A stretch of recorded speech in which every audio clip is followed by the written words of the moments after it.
Subject: Fleet Leader Barolin Anaya. Species: Oyen.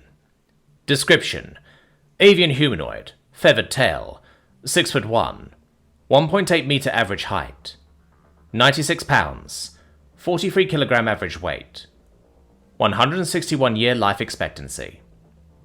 Ship: RSV Norbarinlil, majestic in flight. Location: unknown. Omega, where's our reinforcements? I asked. ETA is 2 minutes, it replied. Can you do that magic trick again? They are actively communicating and sharing software patches in an attempt to counter my cyber warfare tactics. So, yes, but it'll take time and won't last long. Understood. Salin, have our remaining defensive vessels focus on weakening the MPP's rate of fire. Have some US ships keep watch for suicide bombers, though. Everyone else, evasive maneuvers and fire at will. Yes, sir. Orders given, I sat back and nervously watched the battle play out on the TAC map. Since the MPPs have warped into the system, our casualties have skyrocketed. Thankfully, we weren't completely surprised by this counterattack. They've destroyed thousands of our ships, but we managed to take down one of the MPPs in the process. 4 left. I found myself in the most perfectly terrible situation for a commander to be in. Outnumbered, outgunned, and without a single damn thing to do about it. I sighed softly and rubbed my beak as our casualty count hit 8,000. One of the OU cruisers took a pot shot at us, which careened off of our shields, causing the ship to shudder and my hand to slip from my face. I did say evasive maneuvers, yes? I asked jokingly. Yes, sir, Hindle replied. She wasn't laughing anymore. She's far too busy keeping us alive. The RSV Nobarinlil isn't what I would call a clunky ship, but graceful would not be an accurate description either. We traded fire with the OU cruiser that had targeted us, but their ship seemed pretty evenly matched with our own, and our rounds bounced off of each other's shields. It seemed that we were in a battle of attrition, when suddenly a frigate exited warp behind the cruiser, and punched a hole in it from stern to bow. The United Systems saves the day again. I noted the difference in size and power ratios between my flagship and the frigate with annoyance. I turned my attention back to our casualty count. Over 10,000 ships lost. The Tatooine Collective had lost half their forces, and the Pointy were completely wiped out. The Republic had lost the most ships, but had also brought the most ships. 5 Pointy ships, 1,000 US ships, 3,000 Tatooine Collective ships, and the rest were Republic. I rubbed my eyes trying to think of some way to win this. There had only been one MPP in this system, and they planned this operation for 3 Dreadnoughts per MPP. We hadn't planned on enemy reinforcements because, as far as we knew, the only thing of value in this system was the MPP. Omega, are the OU reinforcing other systems as well? I asked quietly. Or is there a specific reason they want this system so badly?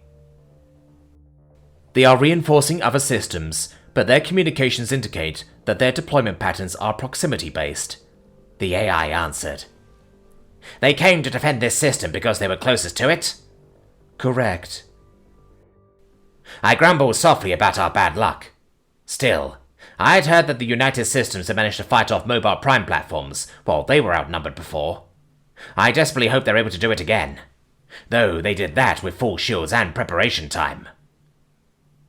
I turned my attention back to the TAC map in time to see the USSS Carnage fire its Ultramach just as it lost its shield. I watched a shell impact an MPP and split it apart. Only 3 MPPs left, but the situation isn't looking good for the Carnage. Thankfully for us, Omega had quickly intervened when the Dreadnoughts were about to begin preparing for warp. I'm not an engineer, so the details elude me, but it's one or the other with the Ultramach and the FTLD. If the Ultramach is charged, the FTLD can't be. The reverse is true as well. If the Dreadnoughts had started charging their FTLDs, then we would have no hope of survival. Instead of the little hope of survival that we currently have. The USSS Carnage has taken critical damage and is abandoning ship, Salin informed me.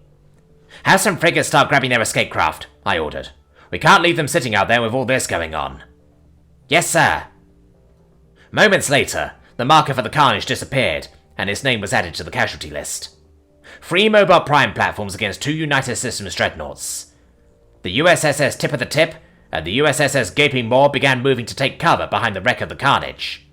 The tip of the tip had already fired and was currently recharging.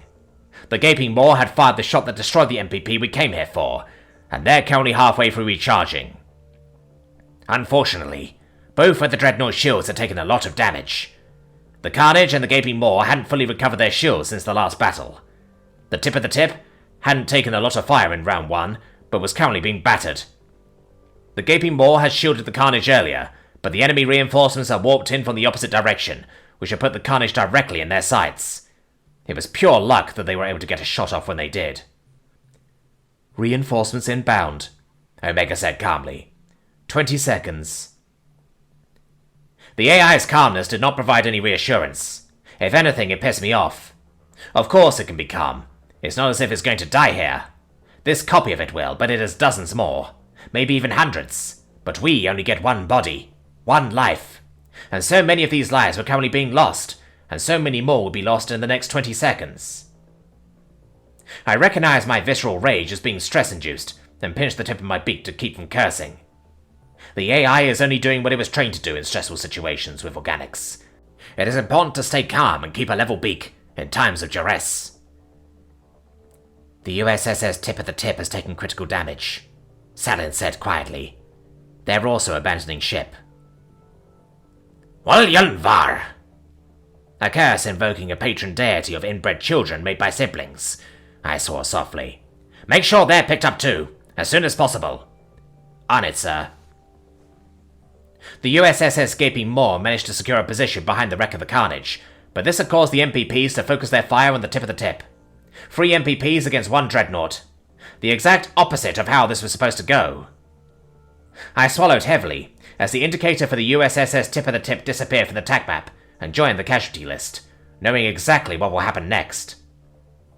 The 3 remaining mobile prime platforms turned their attention toward the Gaping Maw. One of the MPPs began firing into the wreckage of the Carnage, trying to penetrate the impromptu cover.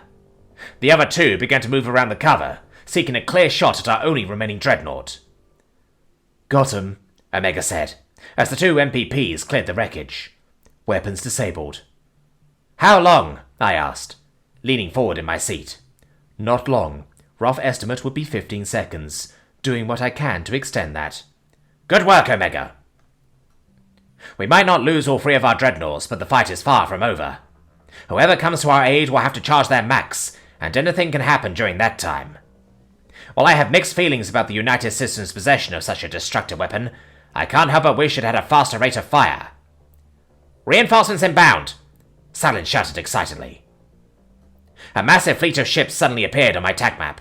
They had sent 10 Dreadnoughts, and too many support ships to count. I want every gun in this system targeting the MPP's max while those Dreadnoughts charge, I ordered. Understood, sir. A rather fortunate paradigm shift. Our forces now outnumber the OUs, and this means certain victory. I breathed a sigh of relief, then immediately remembered that this isn't over. I shouldn't relax yet, because there could be enemy reinforcements inbound. Omega finished my thought. ETA 1 minute. Any idea how many? I asked. No, they're 2 grouped together. Understood, I sighed. See if we can get some more reinforcements. Salin, I want the Gaping Maw and 2 of our new friends to target the 3 remaining MPPs with their Ultramax. Have the rest save it for the incoming. Yes, sir. The Gaping Maw had already moved clear of its cover, and was targeting one of the remaining 3 MPPs. It fired, and I held my breath as I tracked the projectile via the attack map. It collided with the MPP, and I subtly clenched my talons in celebration. The 2 remaining MPPs began to fire again, but they had lost too many of their cannons to be a threat to the Dreadnoughts. The Gaping Maw shields slowly began to climb as they made good use of the cover provided by the destroyed MPPs. A lot of tension left my body as I watched the Dreadnought's charge indicators climb. A little knot in my stomach remained, though. While the last 2 MPPs would not survive to greet their reinforcements, there's no telling how many of those reinforcements there will be. The knot remained even after our reinforcements destroyed the final mobile prime platforms. The Dreadnoughts began to focus their supplementary max on the OU fleet.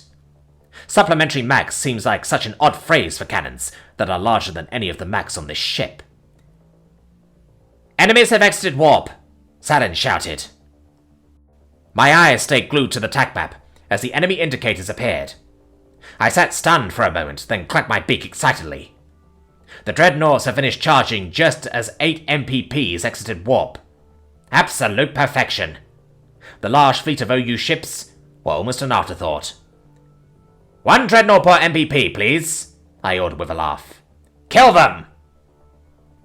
I watched as 8 Dreadnoughts fired their Ultramax in unison, hoping that someone had caught the visual on the recording so I could see it with my own eyes one day.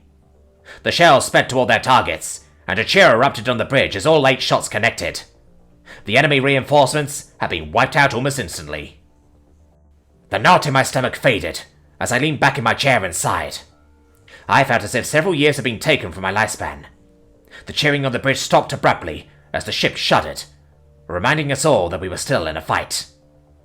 "We're not done yet," I said. "Clean them up!"